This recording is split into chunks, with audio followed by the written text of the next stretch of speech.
off rip, Sean Strickland and Fluffy Hernandez might go down like what we saw with Khamzat and DDP, and Double S, Sean Strickland, might get embarrassed like his former rival. But hey, it's your boy DHP, and y'all know the rest, man. And hey, welcome into my official UFC Houston Sean Strickland and Fluffy Hernandez preview show. And I ain't gonna lie to you, on paper, it's a decent, it's a decent fight night card to come back to. We had an off weekend doing like after the Super Bowl weekend, but now we back to it with UFC Houston. So I'm gonna go over, the main card, and then we gonna talk about the fights, because I ain't gonna lie to you, and I seen the meme of Sean Strickland before I hit record.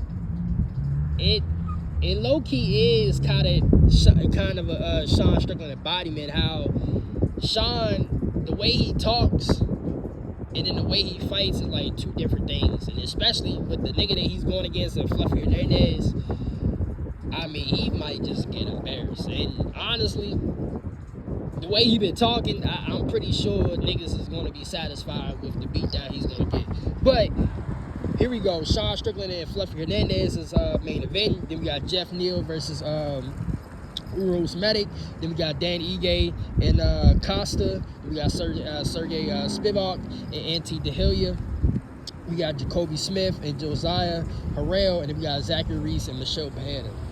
So, Sean Strickland and Fluffy Hernandez. Like I said at the top of the video, more than likely, at least about, I'm going to say 70 to 80%, this shit is going to go down like Khamzat and DDP. We all know what comes with Fluffy. I said it on my YouTube video I made last night, like a little prelude.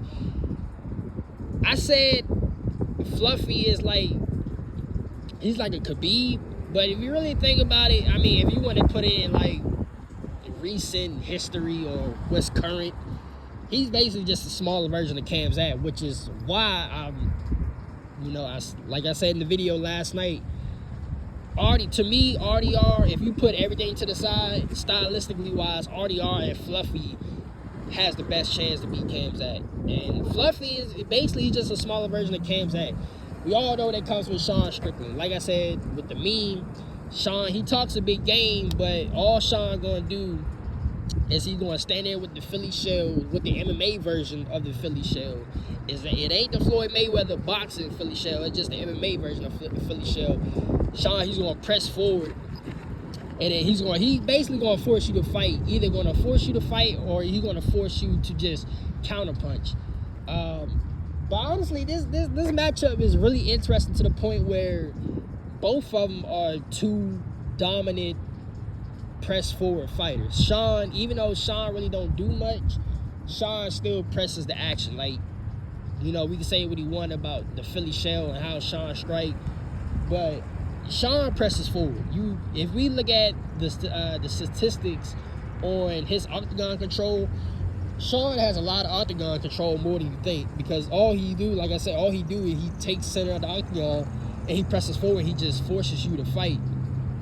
And with his Philly shell, and that's one thing about, especially for MMA, is that certain stances in MMA, it's kind of hard to strike against.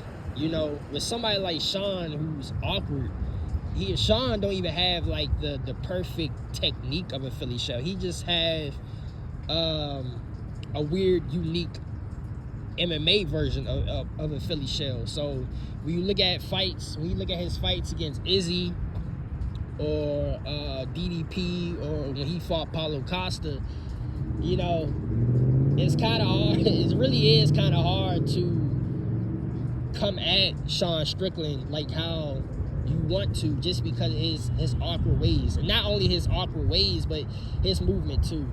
But Fluffy, I'm pretty sure he's gonna come at this nigga like anyway. So this fight is gonna be dictated based on how Sean can really stuff the takedowns.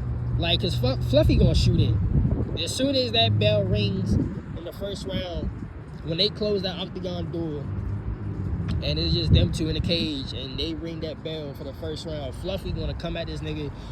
And Fluffy, he know how to strike too. Now Sean is a better striker, obviously, when it comes to boxing. And now I will say, boxing at the range, Fluffy, he's not a high level technical striker.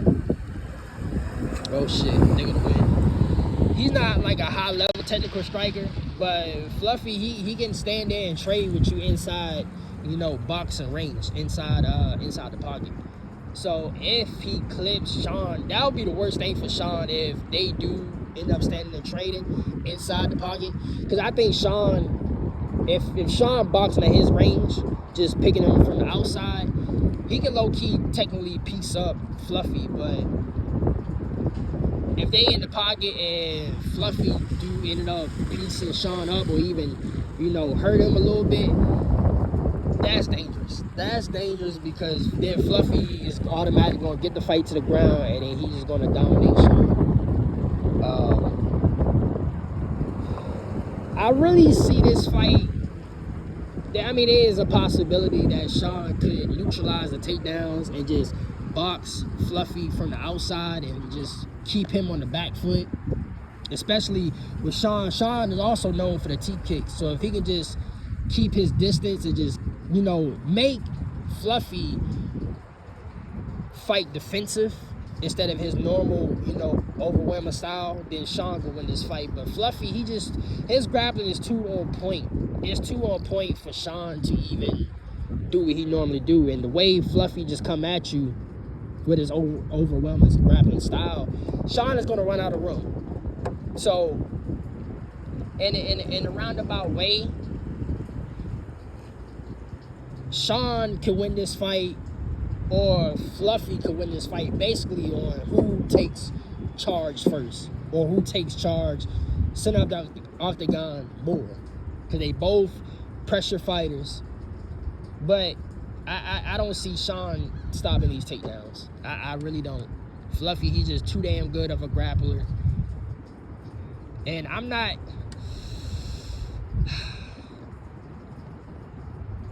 I can't really see a finish.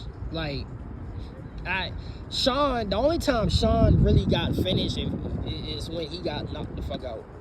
Last time we seen Sean get finished for real was the fight against Alex Pereira. And that's because it's Chama. Like, Chama got that fucking power for real. So I don't see... Fluffy ain't got the power like that to finish him, but I think he's just going to dominate him with his grappling. Like, there's no other way to put it other than Sean is going to have to stop the takedowns. And maybe in another way where Sean do more body work than normal, other than doing the teep kicks, because all it takes is Fluffy to catch one of those kicks, either catch it or parry it, and then shoots it for the takedown. I think Sean, he's got to do more body work than he normally do. Maybe a couple jabs and hooks to the body, level change. Like, he can go to the head, jab to the head, level change, and do like a hook or another jab to the body. But yeah, Fluffy gonna win with a unanimous 5-round beatdown, my personal opinion. So, and then, you know, with the prelude video I made yesterday,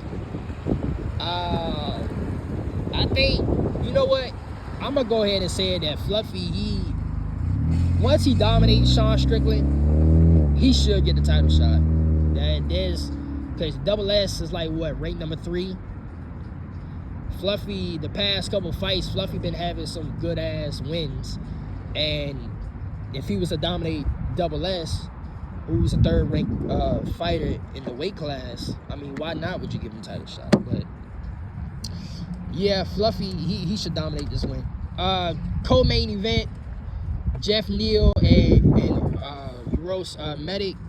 This might be another beatdown too, because Jeff Neal is pretty good, well-rounded, but Uros Medic, let me tell y'all about this nigga. Uros Medic, and he been in the game for a while, so he ain't really no like newborn, you know, hot commodity or prospect. He been in the game for a little while, but his striking is just, I feel like his striking is levels above Jeff Neal.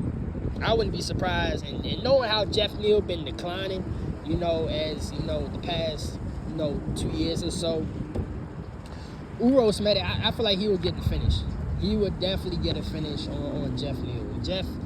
Unless Jeff get the fight to the ground, I don't see him beating or outstriking Uros Medic.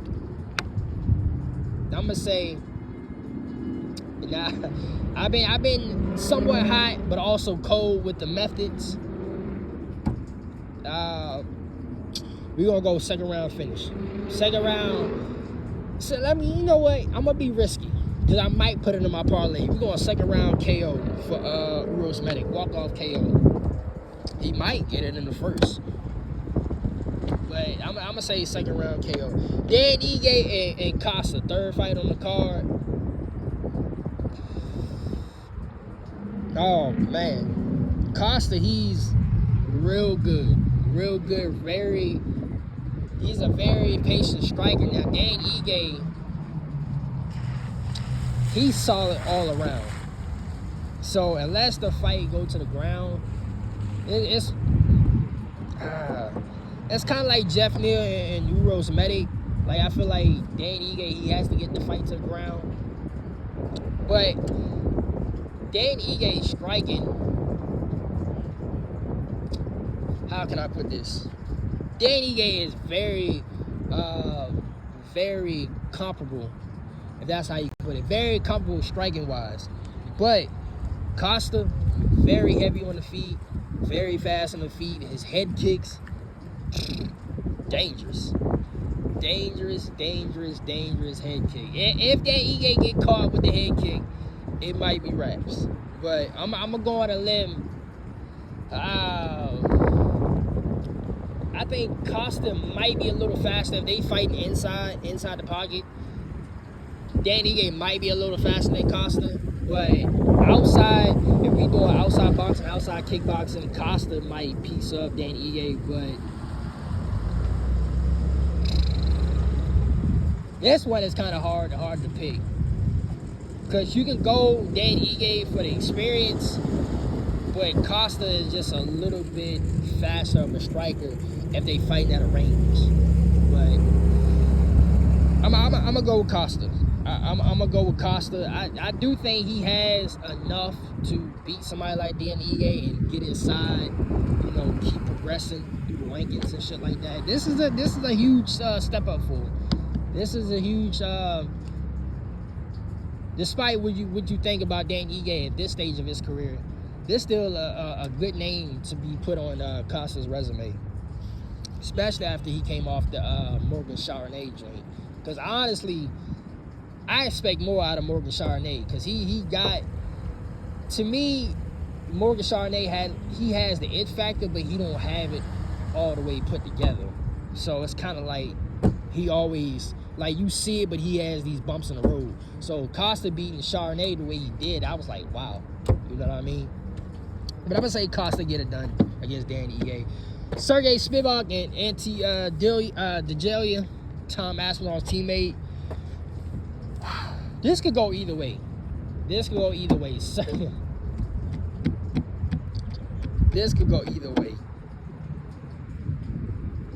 Sergey Spivak, boy. I mean,